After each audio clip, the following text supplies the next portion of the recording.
तो मूवी के शुरू होते ही हमें चार दोस्त दिखाई जाते हैं जो रेस्टोरेंट में बैठे हुए होते हैं। उनके ग्रुप में तीन लड़के और एक लड़की थी। लड़के का नाम माइक था। वो लोग आपस में बातें कर रहे होते कि हैलोवीन आने वाला है तो हम क्यों ना लोगों को टॉर्चर करें। माइक कहता है कि मैं हमेशा की तरह जेकब को बुली करूंगा, उसको टॉर्चर करूंगा। इनफैक्ट जेकब एक इनोसेंट लड़का था जिसको माइक हमेशा टॉर्चर करता था। ये प्लान सुनकर उनकी फीमेल फ्रेंड को मना कर देती है कि तुम लोगों को ऐसे किसी को तंग नहीं करना चाहिए, और जेकब का क्या कसूर है जिसको तुम हमेशा हर साल तंग करते हो। तब माइक कहता है कि तुम्हारे सवाल में ही तुम्हारा जवाब है कि हम उसे हर साल सताते हैं, तो अभी हमारी आदत हो गई है। तुम क्या जानो उसे सताने में कितना मजा आता है। वो लड़की उस ग्रुप में मौजूद अपने बेस्ट फ्रेंड को मना करती है कि तुम उनके साथ ऐसा मत करना। जब वो कुछ नहीं बात उसकी सुनता तब वो वहां से चली जाती है। तो फिर हम देखते हैं कि माइक और उसके दोस्त खाना खा चुके होते हैं। अब वो जाते हैं मैनेजर के पास बिल पे करने के लिए। तो मैनेजर उनसे पूछता है कि हैलोवीन आ रही है, तुम्हारा क्या प्लान है हैलोवीन के लिए। तो माइक कहता है कि हम एक लड़के को टॉर्चर करने वाले हैं। तो मैनेजर भी अपना इंटरेस्ट शो करता है और कहता है कि मैं भी तुम्हारे साथ आना चाहता हूँ, मैं भी देखना चाहता हूँ कि तुम लोगों को कैसे टॉर्चर करते हो। माइक कहता है कि नहीं, ये मेरा और मेरे दोस्तों का प्लान है। लेकिन बाद में वो मैनेजर को काफी रिक्वेस्ट करता है, इसलिए माइक मान जाता है और उसको साथ ले जाता है जेकब को टॉर्चर करने के लिए। फिर हम देखते हैं कि जेकब असल में था कौन। वो एक मेंटल इल लड़का था जो ज्यादा कुछ सोच नहीं पाता था। उसको कैंडीज खाना बहुत पसंद था, सबसे बढ़कर कॉर्न कैंडी, जिसको वो एक बम्किंग बास्केट में लेकर फिरता था। तब वो एक फेस्टिवल की तरफ जा रहा होता है। बेसिकली यहाँ पे वो एक वर्कर था। तो वो फेस्टिवल का ओनर जेकब को कहता है कि तुम यहाँ पे अपनी पूरी मेहनत से काम करना, पूरी लगन से काम करना। मैं नहीं चाहता कि तुम किसी चीज में गड़बड़ करो और तुम्हारी यहाँ पे कोई बेइज्जती हो जाए। तो ओनर जेकब को कहता है कि अभी शो शुरू होने वाला है, तुम जल्दी से तैयारी कर लो। तभी वहां पर वो चार दोस्त आ जाते हैं जो उसे तंग करने लगते हैं। लेकिन जेकब ये सब बर्दाश्त करके तंग आ चुका था। वो खुद के डिफेंस में माइक को धक्का दे देता है ताकि वो लोग उसे कुछ ना कहे। लेकिन माइक को गुस्सा आता है और वो उसे मारने लगता है। उसके दोस्त भी जेकब को मारने लगते हैं, जिसकी वजह से जेकब वहीं पे मर जाता है। ये सब कुछ होते वक्त उसकी फीमेल फ्रेंड भी देख लेती है, क्योंकि वो वहां पे खड़ी थी। उसके दिल को कुछ होने लगता है, ये सब लोग कैसे किसी की जान ले सकते हैं। फिर हम देखते हैं कि उसके दोस्त घर आ जाते हैं। तब उनको इस बात का कोई रिग्रेट नहीं होता कि हमने किसी की जान ली है। वो कहते हैं कि जेकब की गलती थी, हम उसको हर साल टॉर्चर करते हैं। वो हमारा टॉर्चर हर साल बर्दाश्त कर लेता था, लेकिन इस साल उसने खुद को प्रोटेक्ट करने के चक्कर में मुझे धक्का दिया, तो क्या मुझे गुस्सा ना आता। यानी इतने जालिम थे ये लोग। फिर हम देखते हैं कि माइक की फीमेल फ्रेंड बहुत बुरा फील कर रही होती है जेकब के बारे में सोचते हुए। जब फेस्टिवल में शो का ओनर ये देखता है कि जेकब को किसी ने मार दिया है तो उसे बहुत गुस्सा आता है। मेरे वर्कर को इस तरह से कोई कैसे मार सकता है। वो दिल का अच्छा इंसान होता है, इसलिए वो जेकब की बॉडी को उठाकर अंदर लेकर आता है और उसके फेस पे कोई मास्क पहनाता है। उसके बाद कोई रिचुअल पढ़ने लगता है जिससे जेकब के अंदर कोई सोल आ जाती है, जिससे जेकब फिर से जिंदा हो जाता है ताकि वो बदला ले सके उसके मर्डर का। दूसरी तरफ हम देखते हैं माइक की फीमेल फ्रेंड टाउन के शेरिफ के पास आ जाती है। उसको सब कुछ सच बता देती है। जेकब को कुछ लोगों ने मारा, किस तरह से मारा। तो शेरिफ ये कहता है कि ठीक है, मैं ये सब नोट कर लेता हूँ, लेकिन अभी तक हमारे पास जेकब की कोई रिपोर्ट नहीं आई है।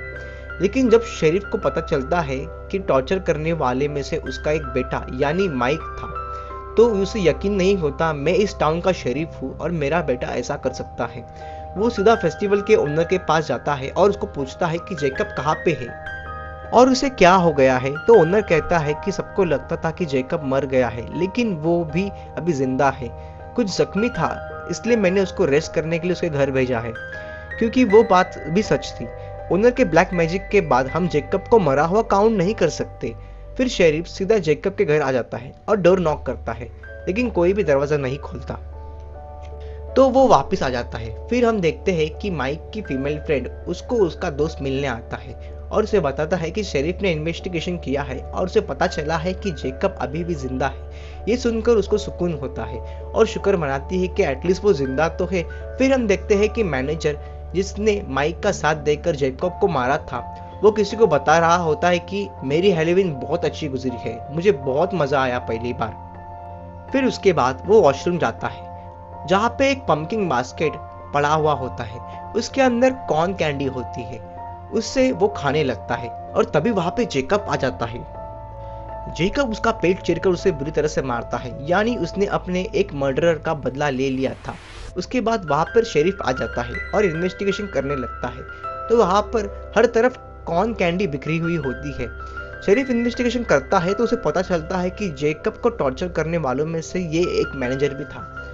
तो उसे शक होता है कि इसे कहीं जेकब ने तो नहीं मारा ना। वहां पर माइक की फीमेल फ्रेंड भी होती है, वो अपने बेस्ट फ्रेंड के साथ आई होती है। तो शेरिफ उनको सब कुछ बताता है और वो जाकर माइक और उसके दोस्तों को बताती है कि जेकब अभी जिंदा है और उसने मैनेजर को मार डाला है। फिर माइक कहता है कि ये तो पॉसिबल ही नहीं है, जेकब किसी का मर्डर कैसे कर सकता है, उसमें अगर इतनी हिम्मत होती तो वो खुद को बचाना लेता।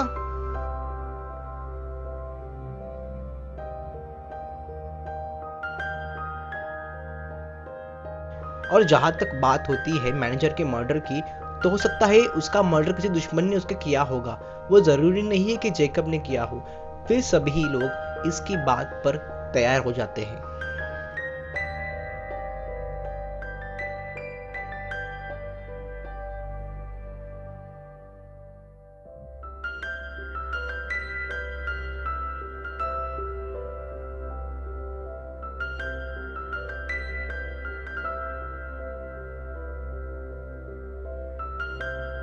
कि हो सकता है ये बस एक ख्याल ही ना हो, लेकिन जब माइक के दोस्त उसके घर से जाते हैं तो उसको अजीबोगरीब हरकतें शुरू होना महसूस हो जाती हैं।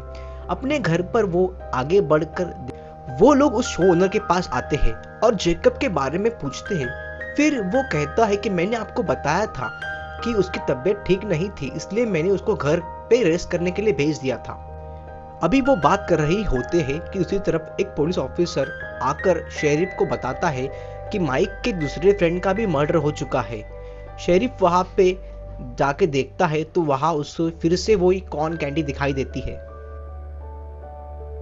लेकिन वो डेड बॉडी का बाकी के होने वाले मर्डर से कुछ लेना देना नहीं था। शेरिफ अब जेकब की तलाश में निकलता है और वो अपने बेटे माइक से कहता है कि तुम घर पे ही रहोगे, बाहर मत निकलना, खतरा है तुम्हारी जान को। शेरिफ इस वजह से शहर भर में होने वाले कार्निवल इवेंट को भी बंद करवा देता है और कहते हैं सब अपने घरों में रहे। ये सब सुनकर लोग काफी गुस्सा हो जाते हैं और फिर फेस्टिवल का ओनर का स्टाफ वो भी ओनर पे गुस्सा हो जाते हैं और उससे पूछते हैं कि आप हमसे कुछ छुपा तो नहीं रहे हो ना, शायद आपकी वजह से ये सब हो रहा है, अब हम कमाएंगे किस तरह। उनमें से एक आदमी शो के ओनर से मिलता है जिसका नाम बिशप होता है और उससे जाकर कहता है तुम जो कर रहे हैं वो ठीक तो है ना, तुम जो भी करोगे उस पर मैं यकीन कर लूंगा। तो ओनर कहता है कि मैं जो भी कर रहा हूँ वो ठीक कर रहा हूँ। हम जैसे छोटे लोग हमेशा टॉर्चर होते आए हैं और माइक जैसे बड़े लोग हमेशा हमें टॉर्चर करते आए हैं। उनकी ये आदत हो चुकी है दूसरों को सताना और उनका दिल दुखाना। और माइक और उसके साथियों ने जेकब को मार डाला था, मैंने सिर्फ उसको जिंदा किया है ताकि वो अपने मर्डर का बदला ले सके। तो मुझे ये बात बताइए कि मैंने जो किया है वो गलत किया है। शो के स्टाफ मेंबर ये सब सुन के समझ जाते हैं कि ये गलत नहीं है और वो एग्री हो जाते हैं कि हम इस ओनर का साथ देंगे, क्योंकि वो सच कह रहा होता है कि टॉर्चर करने वालों के खिलाफ और उनके अगेंस्ट कुछ ना कुछ उपचार लेना ही होगा। फिर हम देखते हैं कि माइक की फीमेल फ्रेंड और उसका दोस्त एक जगह पर होते हैं। वो लड़की कुछ टाइम के लिए अंदर जाती है और फिर बाहर आती है तो देखती है कि उसके दोस्त की डेड बॉडी पड़ी हुई है। उसे कुछ समझ में नहीं आता क्या हो गया ये, और उसी दौरान जेकब पीछे से आता है और उसकी जुबान खींच लेता है। इसकी वजह से वो फौरन मर जाती है। शेरिफ भी उस जगह पे आता है जहां पर वो फीमेल बेस्ट फ्रेंड और उसका दोस्त था, ये चेक करने के लिए कि ये लोग ठीक तो है ना, और अंदर जाता है तब देखता है और वहां पे माइक के दोस्तों की डेड बॉडी पड़ी हुई होती है। वो सारी बात समझ जाता है और तभी अपने बेटे माइक को कॉल करता है और कहता है देखो तुम्हारे सारे दोस्तों की मौत हो चुकी है और तुम मेरी बात अब मानो तो घर से बाहर मत निकलना, घर पे ही रहना, क्योंकि जेकब अब तुम्हें ही मारने वाला है। लेकिन माइक को गुस्सा आता है और वो अपनी वैन लेकर फेस्टिवल यानी कार्निवल वाली जगह पर आ जाता है ताकि वो वहां के ओनर से पूछ सके कि असल में मसला क्या है। लेकिन तभी ओनर का आदमी उसे पीछे से मारकर बेहोश कर देता है। शेरिफ जब घर पहुंचता है और उसके बेटे को ढूंढता है तब उसे वो नहीं मिलता। वो देखता है कि फेस्टिवल का ओनर है वहां पर और उसके ऊपर गन पॉइंट करके पूछता है कि मेरा बेटा कहाँ है। लेकिन तभी पीछे से बिशप आता है और उसके सिर पे जोर से वार करता है। फिर वो ओनर शेरिफ का गला काटता है और उसके जिस्म से अलग कर देता है। उसके वजह से वो फौरन मर जाता है। फिर हम देखते हैं कि माइक की आंख खुल चुकी है और वो खुद को चैन से बंधा हुआ पाता है। उसके आसपास कोई भी नहीं है और वो हेल्पलेस है। और तभी शेरिफ की आती हुई गाड़ी देखकर, यानी उसके फादर की आती हुई गाड़ी देखकर वो खुश हो जाता है कि मेरे फादर आ गए मुझे बचाने के लिए। लेकिन ये उसकी गलतफहमी थी, क्योंकि गाड़ी में उसके फादर थे ही नहीं, बल्कि उनका कटा हुआ सर था जो ऊपर था। माइक ये देख कर रोने लगता है, क्योंकि वो जानता था कि अब वो भी मारा जाएगा, क्योंकि उसके फादर जो अब नहीं रहे उसके बचाने के लिए। तभी आता है जेकब उसके सामने, जो उसको बुरी तरह से टॉर्चर करके मारने वाला था। उसके दोनों बाजू उसके जिस्म से अलग कर देता है, फिर एक एक करके उसके सारे दांत निकाल देता है और उसी तरह उसको टॉर्चर करता है और फिर उसकी मौत हो जाती है।